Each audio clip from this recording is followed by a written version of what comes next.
Welcome back to rising Pakistan. Meena Tariq हमारे साथ मौजूद हैं जो कि एंटरप्रेन्योरशिप और बिजनेसेस की गुरु हैं। गुड मॉर्निंग, अस्सलाम वालेकुम। गुड मॉर्निंग, वालेकुम अस्सलाम। क्या हाल है तौसीक? बिल्कुल ठीक, हाल अच्छा है इसलिए कि बिजनेस ठीक जा रहा है, स्टेबल है, प्रॉफिट आ रहे हैं, लेकिन नेक्स्ट लेवल पे लेके जाना है। बिल्कुल बिल्कुल। और हाँ, आज हम इसी के बारे में बात करेंगे बड़ा बेसिक लेवल पे। जब बिजनेस ग्रोथ या एक्सपेंशन की बात होती है ना, तो लोगों के दिमाग में एक्सपेंशन सुन के ये आता है कि मल्टीपल दुकानें खड़ी हो जाएं, बड़ी ब्रांचें खुल जाएं, बहुत शहरों में चले जाएं। और अगेन जो हम हमेशा बात करते हैं कि ऐसी कोई भी बात आप किसी को करें तो सबसे पहले उनके दिमाग में आता है यार पैसे तो है नहीं, तो एक्सपेंशन नहीं पॉसिबल, तो इसलिए एक्सपैंड नहीं करे। जबकि एक्चुअली एक्सपेंशन का मतलब है सेल्स बढ़ाना, रेवेन्यू बढ़ाना। और वो सेल्स और रेवेन्यू बढ़ाने के बहुत सारे तरीके हो सकते हैं बगैर बहुत सारी ब्रांचेस खोले हुए। वो स्ट्रैटेजीज 2-3 हैं और वो बहुत बेसिक है, कोई रॉकेट साइंस नहीं है। सबसे पहली स्ट्रैटेजी तो जिसको हम कहते हैं मार्केट पेनिट्रेशन इंक्रीज करना, जो कि सुनने में मुश्किल लगती है मगर असल में बस ये है कि आप अपनी प्रोडक्ट की सेल्स बढ़ाएं। अगर आज आपका चाय की दुकान है, तो अगर आप आज 10 कप चाय दिन के बेच रहे हैं, तो आप ऐसी क्या चीज़ें कर सकते हैं कि हम वो 10 कप से 20 कप से 40 कप तक इसी ढाबे को लेकर जा सके, एक्सपैंड कर सकें। इसमें बहुत सारी डिस्काउंटिंग या प्रमोशनल एक्टिविटीज़ आ जाती हैं। मार्केट पेनिट्रेशन यानी कि जो मार्केट है उसका जो आपके पास शेयर है उसको हम कैसे इंक्रीज़ करें, ठीक है। फॉर एग्जांपल एक प्रमोशन स्ट्रैटेजी जो बड़ी अच्छी मुझे लगती है वो होती है रेफरल प्रोग्राम पे। आपके पास एक कस्टमर आया है, उसने आपसे चाय पी, आप उसे कहते हैं भाई ये आपका कोड है, आप अब किसी और को हमारे पास भेजें, एक नया कस्टमर जो आपके रेफरेंस से आएगा, आपका कोड इस्तेमाल करेगा, तो हम उसको भी 5% ऑफ देंगे और आपको आपकी अगली चाय के कप पे 10% ऑफ देंगे। अब इससे हमने क्या किया कि ओवरऑल 15% का डिस्काउंट देके, जो कि फ्रैंकली 15% तो हम पाकिस्तान में वैसे ही बार्गेनिंग करने जाते हैं तो 15% कम करा लेते हैं। टोटल 15% डिस्काउंट आपने दिया, मगर आपने 2 सेल्स का इजाफा किया। एक इंसान ने आज जो चाय का कप लिया उसको आपने इंसेंटिवाइज किया, उसको आपने कन्विंस किया कि वो खुद भी दोबारा आए क्योंकि उसको 10% डिस्काउंट मिल रहा है और एक नया कस्टमर भी लेके आए। और उम्मीद ये होती है कि नए कस्टमर से, हमने पहले भी काफ़ी दफ़ा लाइफ टाइम वैल्यू डिस्कस की है कि एक कस्टमर जब आपके पास आता है तो उसकी असूलन आपके लिए वैल्यू वो एक कप चाय नहीं है, उसकी वैल्यू वो मल्टीपल कप्स ऑफ चाय है, वो जो आपसे पिएगा अपने लाइफ टाइम में जब तक वो आपका कस्टमर रहेगा। तो हम इंक्रीज कर रहे हैं अपने कस्टमर की लाइफ टाइम वैल्यू, उनको इंसेंटिवाइज करके, और हम नए कस्टमर को ला रहे हैं। तो अगेन वो एक चाय के कप से हमने 3 चाय के कप तक कैसे जाना है एक ही कस्टमर से रिलेशनशिप के थ्रू, ठीक है। तो ये मार्केट पेनिट्रेशन बढ़ाने के तरीके हैं। दूसरा जो तरीका होता है उसे कहते हैं प्रोडक्ट एक्सपेंशन। बड़ी दफ़ा मैंने बात की कि कस्टमर सेगमेंट को अंडरस्टैंड करना बड़ा ज़रूरी है, आपका कस्टमर कौन है उसको समझना ज़रूरी है। अब प्रोडक्ट एक्सपेंशन आप तब करते हैं जब आपको पता होता है मेरा कस्टमर ये है, इसको मैं चाय की प्याली तो बेच रहा हूँ, मेरी चाय की दुकान जो है ना वो है किसी बिजनेसेस के अराउंड, जहाँ दुकानें हैं बहुत ज़्यादा बड़ी, वो है मार्केट है, और वहाँ पे जो मेरे से चाय की प्याली लेता है उसको मैं उसी इंसान को और क्या दे सकता हूँ जो उसकी ज़रूरत है, क्योंकि मेरा वो टारगेट सेगमेंट है। अब मिसाल के तौर पे मेरा चाय का ढाबा है लाहौर की मून मार्केट में। बिल्कुल बिल्कुल। अब मून मार्केट में मैं चाय बेचता हूँ, बिल्कुल, तो मैं क्या करूं, फिर साथ कुछ और ऐड करूं? बिल्कुल। अब देखिए मून मार्केट में आप चाय बेचते हैं तो वो जो वहाँ पे जो दुकानदार है उसकी नीड्स हम समझने की कोशिश करें। वो जो दुकानदार है ना उसको शायद पुडिंग नहीं खानी, हाँ। उसके लिए कोई बहुत फैंसी सी पुडिंग जो है उसकी महंगी सी, हाँ, शायद हो सकता है महंगी सी पुडिंग, महंगे से डोनट्स उसकी रिक्वायरमेंट ना हो कि कोई फैंसी सी आप चीज़ ऐड करें। मगर शायद अगर आप चाय के साथ केक रस ऐड कर दें या बेसिक बिस्किट ऐड कर दें तो उसकी दुकान पे कोई मेहमान आता है तो वो सर्व कर थोड़ा सा जरा इंसेंटिव मुझे भी दो ना। अच्छा नाश्ता ऐड हो सकता है, पराठे ऐड हो सकते हैं, समोसे ऐड हो सकते हैं। अब दुकानदार आमतौर पे जब सुबह आते हैं तो नाश्ता ना करके आते हो बहुत सारे लोग, तो वो वहाँ आके नाश्ता कर सके, सर्वे करना भी तो आपको सर्वे करना जरूरी है। और आप प्रोडक्ट एक्सपेंशन, प्रोडक्ट एक्सपेंशन में आपने अपना रेवेन्यू बढ़ाया, यानी कि जो आपकी आमदनी है अपने बिजनेस से वो बढ़ी, आपकी चाय की सेल्स नहीं बढ़ी, मगर चाय के साथ एक एडिशनल प्रोडक्ट जो चाय के साथ मैच होता था या कस्टमर सेगमेंट के लिए जरूरी था वो ऐड करके आपने एक्सपेंशन की। तो ये देखना जरूरी है कि आप इस वक्त जो आपका बिजनेस है जी, ऐसे कौन सी चीज है जो उससे रिलेटेड भी हो, बिल्कुल, और आपकी बेसिक कॉस्ट देखें ना, आपका किराया वही है, आपकी दुकान वही है, आपका शायद बिल भी वही है, बिल्कुल, गैस का बिल थोड़ा शायद ज्यादा हो जाए, यानी प्रोडक्ट कॉस्ट थोड़ी बढ़ेगी लेकिन आपके फिक्स्ड कॉस्ट्स शायद वही रहेंगी। बिल्कुल। तो इस बात को देखना जरूरी है कि वो कौन सी चीज ऐड ऑन हो सकती है। आप यूनिफॉर्म्स, बच्चों के यूनिफॉर्म बेच रहे हैं, तो शायद उसके साथ आप स्कूल बैग्स ऐड कर दें। बिल्कुल बिल्कुल, या स्टेशनरी बॉक्सेस ऐड कर दें, क्योंकि अगेन आपकी टारगेट सेगमेंट आपने समझ ली, उसका प्राइस पॉइंट भी आपने समझ लिया ना। आप अगर यूनिफॉर्म बेच रहे हैं तो आपको एक सर्टन सोशियो इकोनॉमिक सेगमेंट यानी कि एक सर्टन आमदनी वाले लोग आपके पास आ रहे हैं, आपको समझ आ गई ये कितने तक की चीज़ आसानी से खरीद लेते हैं और इनके बच्चों की क्या ज़रूरियात है। ये 300 का स्कूल बैग खरीदेंगे या 3000 का स्कूल बैग खरीदेंगे या 800 का, तो वो थोड़ा सा अपने क्लाइंट को, अपने कस्टमर की नफ्सियात को समझना बहुत ज़्यादा ज़रूरी है। अच्छा, तीसरा तरीका होता है, उसे कहते हैं हम चैनल अपना डिफरेंट करना, यानी कि और इसमें ख़ास तौर पे ऑनलाइन ऑफलाइन आ जाता है। आप अगर आज ऑफलाइन चीज़ बेच रहे हैं तो आप हो सकता है ऑनलाइन एक बड़ा बेसिक सा उसका फेसबुक पेज बना के भी अपनी वहाँ पे दुकान खड़ी करके, ठीक है उससे सेल्स शायद अभी आपकी कम आए मगर आहिस्ता आहिस्ता इंक्रीज़ होने के चांसेस हैं। तो अगर आप ऑफलाइन दिन की 10 प्रोडक्ट बेच रहे हैं और ऑनलाइन 2 भी बेचना शुरू कर दें तो अब आपका ओवरऑल सेल 10 से 12 हो गया। तो ये चैनल्स आइडेंटिफाई करना और उनको एक्सप्लोर करना कि ये हम क्यों, और ये मुझे ऑनलाइन ऑफलाइन तो इतनी बेसिक चीज़ हो गई है कि मुझे अभी तक समझ नहीं आती कि बहुत सारे बिजनेसेस ये क्यों नहीं कर रहे होते। अच्छा। और मुझे लगता है वो सिर्फ इसलिए नहीं कर रहे होते क्योंकि वो बैठ कर ये सोचते नहीं है कि उनका कॉस्ट बेनिफिट एनालिसिस क्या है, आपकी कॉस्ट क्या लगेगी एक चैनल को टेस्ट करने में और उसका पोटेंशियल बेनिफिट कितना ज़्यादा हो सकता है। ऑनलाइन चैनल टेस्ट करने की कॉस्ट बहुत नहीं है। मैं कभी भी किसी को ये नहीं कहती कि वो वेबसाइट बनवाए और वो ऐप बनवाए, मतलब बल्कि मैं रोकती हूँ हमेशा उस चीज़ से। सबसे पहले आप सोशल मीडिया पे दुकान खड़ी करके सिर्फ देखें कि आप ऑनलाइन बेच सकते हैं कि नहीं, उससे लर्निंग करें। फेसबुक पेज बना लें, कोई इंस्टा का वेरी सिंपल हैंडल बना लें। बिल्कुल बहुत सिंपल है ये।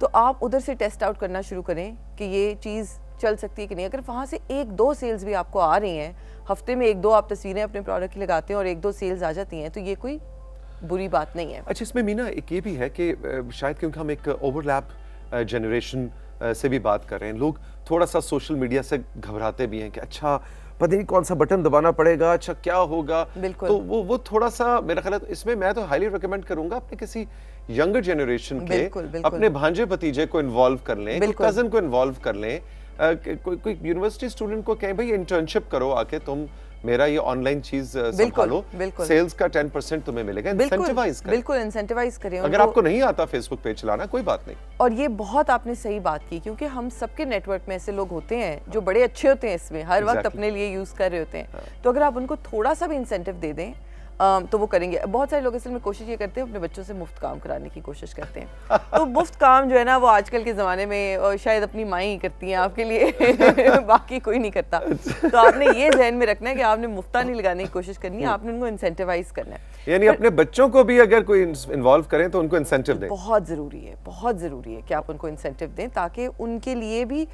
देखिए बच्चों को तो ये समझ नहीं आती कि ये जी हमारे लिए लर्निंग होगी तो बड़ी अच्छी है, मगर जब आप थोड़ा सा भी इंसेंटिव देंगे तो उनकी लर्निंग वाकई आपके बिजनेस के थ्रू अच्छी होगी। पर ऑल्टरनेट चैनल्स में एक और चैनल होता है जिसे हम कहते हैं B2B वर्सेस B2C। अब B2C क्या है? बिजनेस टू कंज्यूमर, यानी कि एक डायरेक्ट इंसान जो मेरे से खरीदने आता है, तौसीक हैदर मेरे से चीज़ खरीदने आ रहा है। B2B क्या है कि अगर मेरा फर्नीचर का बिजनेस टू बिजनेस मेरा फर्नीचर का बिजनेस है और तौसीक हैदर का जो मॉर्निंग शो है उसको फर्नीचर चाहिए होता है, तो वो बिजनेस मेरे साथ को पार्टनरशिप कर लेता है मेरा फर्नीचर खरीदने के लिए। तो बहुत सारी दफ़ा हम B2C सेल कर रहे होते हैं चीज़ें, ठीक है। आपकी अगेन फर्नीचर की अगर दुकान ले लें, आपकी डेकोरेशन पीसेस की दुकान है, आपने दुकान चाइना मार्केट रावलपिंडी में खोली हुई है और आप वहाँ से बेच रहे हैं, लोग आते हैं खरीदते हैं। मगर अगर आप थोड़ा सा एक्सप्लोर करें कि ऐसे कौन से बिजनेसेस हैं जिनको डेकोरेशन और फर्नीचर की ज़रूरत है और मैं उनको जाके अपना क्लाइंट बनाऊं, पिच करूं कि मैं आपके लिए काम। सो ये बहुत सारी हो सकता है, बड़ी NGOs हों, कोई बड़े इदारे, बड़े कॉर्पोरेशंस हों, बड़े फर्नीचर स्टोर्स हों। मिसाल के तौर पे आपने जो मिसाल दी, आप कुशन कवर्स बिल्कुल और कुशन्स की आपकी दुकान है, तो रीच आउट करें फर्नीचर आउटलेट्स को कि जी आपको अपने फर्नीचर के ऊपर जो कुशन्स रखने होते हैं डेकोरेशन के लिए, वो हम आपको सप्लाई करें। बिल्कुल मतलब देखिए, और कुशन के और कौन से, जैसा टीवी शोज हैं, टीवी चैनल्स हैं, नहीं आप इंटीरियर डेकोरेटर्स के साथ पार्टनरशिप एक और तरीका होता है। आप इंटीरियर डेकोरेटर्स के साथ पार्टनरशिप करें कि इंटीरियर वालों ने तो वैसे भी क्लाइंट को रिफर करना है कि जी ये सोफा रखें या ये चीज़ रखें, ये टेबल रखें, तो वो कौन से बिजनेसेस से वो सोफे और टेबल ले रहे हैं, वो बना तो नहीं रहे। तो आप अपने बिजनेस को उनकी लिस्ट में शामिल करें। अगर आपका फोटोकॉपी का बिजनेस है ठीक है। तो आप स्कूल्स के पास जाएं, कॉलेजेस के पास जाएं, या आप लॉयर्स के दफ्तरों के पास जाएं, आप ऐसी जगहों पे जाएं जहाँ पे फोटोकॉपी का काम ज़्यादा है और आप उनके साथ पार्टनरशिप करें और उनको कहें कि अगर आप हमें लगाने दें तो बेशक अगेन पार्टनरशिप में आप इंसेंटिवाइज कर सकते हैं, आपको कमीशन का हिस्सा दे सकते हैं। आपका होम बेस्ड फूड बिजनेस है, बहुत सारे रेस्टोरेंट्स मीठा अपना नहीं बना रहे होते और आपका डिज़र्ट्स का बिजनेस है तो आप जाके उनको पिच कर सकते हैं। आप स्कूल्स कॉलेजेस की कैंटीन में अपनी चीज़ रखवा सकते हैं। तो ये जो सारी हमने आज बातें की, इनमें से जैसे मैंने शुरू में कहा, कोई भी चीज़ रॉकेट साइंस नहीं है, कोई भी चीज़ ऐसी नहीं है कि वो इतनी मुश्किल है कि उसकी एक्सपेंशन के लिए या तो आपको करोड़ों रुपया चाहिए या कोई बहुत एफर्ट करने की ज़रूरत है। होता ये है कि ज़्यादातर बिजनेसेस हम उसे कहते हैं कंप्लेसेंसी, यानी कि वो एक ऐसी जोन में आ जाते हैं कि ठीक चल रहा होता है, बस चल रहा है, वो ठीक चलाते जाते हैं उसको। वो ये सोचते नहीं है कि जैसे आप कह रहे हैं कि इसको नेक्स्ट लेवल पे ले जाने के लिए कौन सा काम किया जा सकता है। और कई दफा वो छोटा सा ही काम होता है, बहुत छोटा सा। और कई दफा मैं होमवर्क ये देना चाहूंगी देखने वालों को, होमवर्क। अगर आपका बिजनेस है, होमवर्क टाइम, अगर आपका बिजनेस है और वो चल रहा है तो आपने जो आज हमने 3-4 स्ट्रैटेजीज की बात की है, इनको लिख के एक कागज़ के ऊपर लिस्ट बनानी है कि अच्छा इस स्ट्रैटेजी को अगर मैंने अप्लाई करना है, स्ट्रैटेजी नंबर 1 को, मार्केट पेनिट्रेशन को, तो मेरा साड़ियों की दुकान है, मैंने क्या क्या मैं चीज़ कर सकता हूँ कि मैं ये स्ट्रैटेजी यूज़ करूँ। अगर मैं प्रोडक्ट एक्सपेंशन करूँ, अगेन मेरी साड़ियों की दुकान है मरी रोड पे, मेरा कस्टमर कौन है, प्रोडक्ट एक्सपेंशन में करूँ तो क्या हो सकता है। अगर मैं पार्टनरशिप करूँ तो वो किस किस्म की पार्टनरशिप्स मुझे करनी होंगी। अगर मैं डिफरेंट चैनल्स इस्तेमाल करना चाहूँ तो वो कौन सी। ये चारों लिखना इसलिए ज़रूरी है क्योंकि जब ये होमवर्क में देती हूँ ना तो लोग देखते हैं लिस्ट और कहते हैं ये 3 तो मेरे पे अप्लाई नहीं हो सकती, इस चौथी के बारे में कुछ सोच लेते हैं। नहीं, आपने चारों की चारों स्ट्रैटेजीज पे अपने बिजनेस के अराउंड स्ट्रैटेजीज बनानी है। बेशक वो ऐसी हो जो कि असल में काम ना करें, आप बनाते हुए भी सोचो ये नहीं चल सकती, लेकिन बनाए जरूर, सोचें जरूर। बुरे आइडियाज से अच्छे आइडियाज आते हैं। जब हम इस बात से डरते हैं ना कि ये आइडिया बुरा है, इसको बिल्कुल छोड़ दें, तो हम कभी उसको रिफाइन करके अच्छे आइडिया तक नहीं पहुंचते। परफेक्ट। हम फेलियर से इतना डरते हैं कि हम कहते हैं ये आइडिया बुरा है, ये फेल हो जाएगा, इसको बंद कर दो। हम ये नहीं सोचते कि इसका जो अगला वर्जन है, इसका जो अगला वर्जन है, इसका जो अगला वर्जन है, वो शायद सक्सेस हो, वो शायद। मैं सॉरी, आई नो टाइम कम है, आखिरी एक छोटी सी बात करना चाहती हूँ। एक्चुअली पिछले दिनों डिस्कशन घर में हो रही थी तो हमने बात की कि हम जब बच्चों को भी पढ़ा रहे होते हैं ना तो हम उनको कहते हैं वो कोई पेंटिंग बनाते हैं ना तो हम कहते हैं ये पेंटिंग बहुत बुरी है या अच्छी है, पर हम बच्चे को कहते हैं बहुत अच्छी है, बंद करके रख दो। हम उसको कभी ये नहीं कहते कि इसको रिफाइन करो, ये अच्छी है मगर इसमें ये चीज़ें ऐड करो, तो नया वर्जन बनाओ। अब नया वर्जन बना, इसमें ये चीज़ें चाहिए, नया वर्जन बनाओ। बात ये, अगर एक बच्चा भी एक चीज़ की 3 वर्जन्स या 3 ड्राफ्ट्स बनाएगा ना तो तीसरी चौथी ड्राफ्ट तक वो क्या कमाल चीज़ बन जाएगी।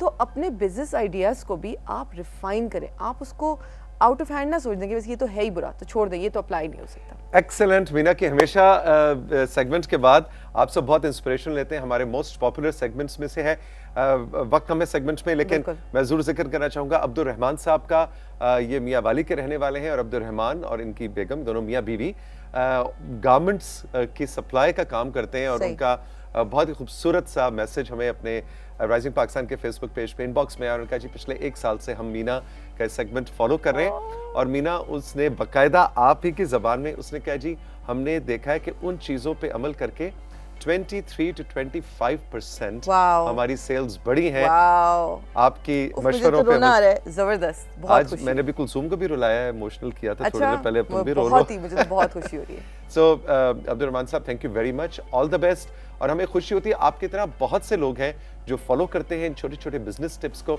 और यही हमारे पीटीवी के राइजिंग पाकिस्तान का मकसद भी है कि आपके अंदर एंटरप्रेन्योरियल स्किल्स जो है ना उनको उजागर किया जाए। बिल्कुल, thank you very much, all the best. Thank you so much Tauseef, आपका शुक्रिया, आप हमारे साथ हैं। एक छोटा सा ब्रेक लेंगे और ब्रेक के बाद आपकी मुलाकात करवाई जाएगी प्रोफेसर डॉक्टर ज़ियाउल क़य्यूम साहब से, जो कि वाइस चांसलर हैं अल्लामा इकबाल ओपन यूनिवर्सिटी के।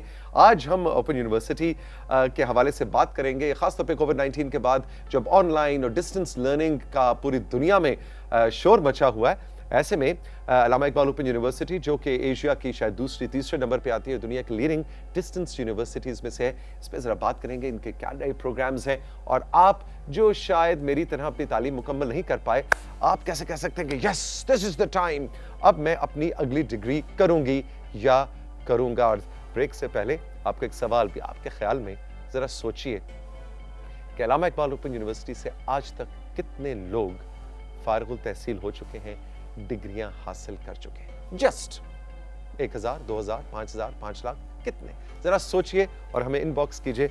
ब्रेक के बाद मिलते हैं डॉक्टर साहब से।